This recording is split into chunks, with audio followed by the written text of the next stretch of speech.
अस्सलाम वालेकुम नाजरीन, welcome to my channel my review. Kashmala ऐसा तरीका ढूंढ रही थी कि घर वाले उसको किसी न किसी तरह नौशेरवा के पास भिजवा दें। आखिर उसको मिल ही गया।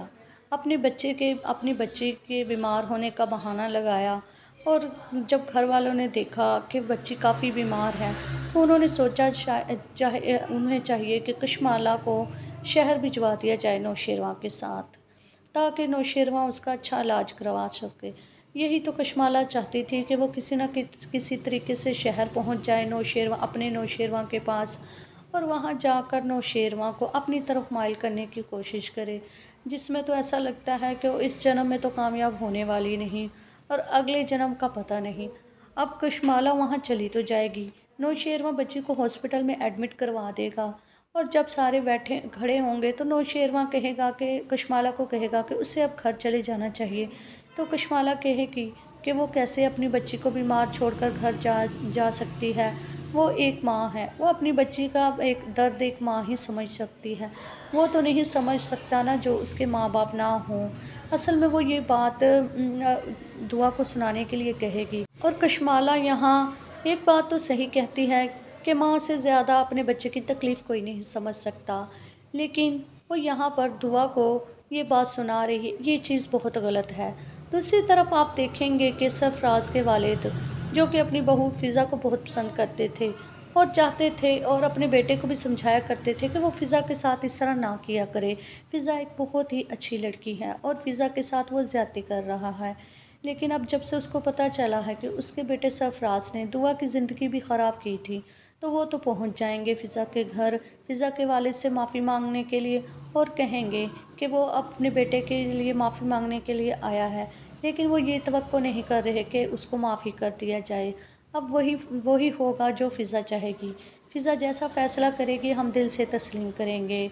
आखिर वो तो है तो बाप, लेकिन फिर भी अपने बेटे की वजह से उनको शर्मिंदा होना पड़ रहा है फ़िज़ा की फ़ैमिली के सामने और फ़िज़ा के सामने।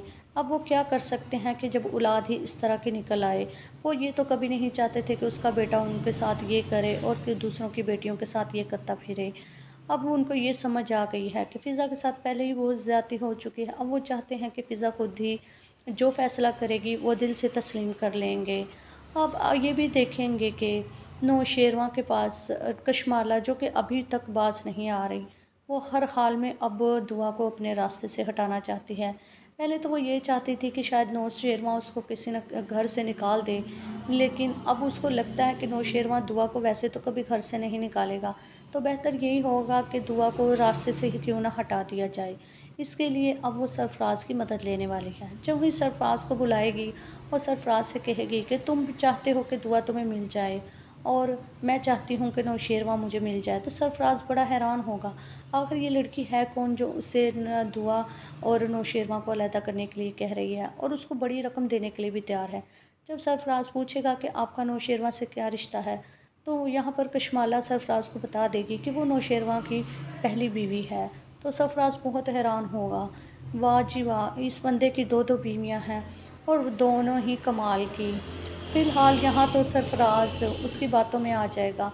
सरफराज एक लालची, इंतहाई घटिया और कमीना किस्म का इंसान है। उसको सिर्फ पैसे चाहिए और साथ में वो दुआ को बर्बाद करना चाहता है। जैसे ही वो वहाँ कशमाला से वो बड़ी रकम बटोरने के चक्कर में अगले दिन ही वो नौशेरवा के ऑफ़िस में पहुँच जाएगा, ताकि वो नौशेरवा को अपनी बातों में ला सके और नौशेरवा को जाके कहेगा कि तुम जिस लड़की से मोहब्बत करते हो वो लड़की तो मुझसे छुप के मिला करती थी और हम दोनों एक दूसरे को बहुत प्यार करते थे। तो नौशेरवा को ये चीज़ पसंद नहीं आएगी कि कोई उसकी बीवी के बारे में उसके सामने इस तरह की बातें करे। तो नौशेरवा पहले तो ये चीज़ बर्दाश्त करेगा, हालांकि ये उसके लिए नाकाबिले बर्दाश्त चीज़ होगी। लेकिन जैसे ही सरफराज कहेगा कि वो मुझसे मिला करती थी, तो नौशेरवा उसको कहेगा मुझे पता है कि वो तुमसे मिलने नहीं बल्कि अपनी बहन फ़िज़ा से मिलने आया करती थी और वो जानता है कि दुआ इस तरह की लड़की नहीं है। इस यहाँ पे सरफराज फिर से कोशिश करेगा इसका दिल मैला उसकी तरफ से मैला करने के लिए और कहेगा कि दुआ चलो जो भी है, लेकिन तुमसे पहले तो उसने मुझसे मोहब्बत की है और तुम बाद में आए थे ये सुनकर, और मैं तुमसे दुआ को छीन लूँगा। लेकिन नौशेरवा से अब मज़ीद सुना नहीं जाएगा उसकी बातों को और वो गन तान लेगा, उसके कनपटी पे रखेगा और उसको कहेगा दफ़ा हो जाओ यहाँ से, इससे पहले कि वो उसकी जान ले ले। क्योंकि जाफ़र भी जब अंदर बोलने की कोशिश करेगा तो सरफराज उसको भी चुप करवा देगा। लेकिन जैसे ही नौशेरवा अपनी गन लेकर उठेगा तो सरफराज रह जाएगा और नौशेरवा उसको कहेगा यहाँ से दफ़ा हो जाओ। अगर वो यहाँ से दफ़ा नहीं हो, ज़िंदा रहना चाहता है तो वो उसको यहाँ से चले जाना चाहिए। अगले एपिसोड का रिव्यू जानने के लिए चैनल को लाइक शेयर सब्सक्राइब करें।